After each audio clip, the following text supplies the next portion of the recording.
So we're at the point of starting to put the outside sheathing on here. And you can see what we're going to have is right here. And I don't know, for the price this seemed like the best stuff. And it's a 1/2 inch and it's an R3 so that when I combine it with the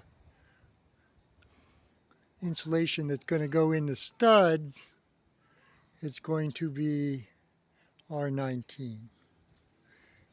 And you can see here how we cut it off. And we got it up, one piece up, and kind of got it all the way down. And you can see the nailing pattern here. And basically it's really tight when you're right around 3 inches on the seams. Yeah.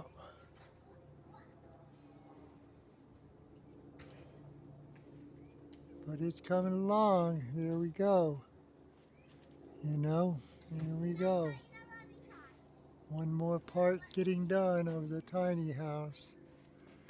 And you can see on the inside here, still got some of the bracing in here. See the loft, and that's the bathroom. But it is coming along.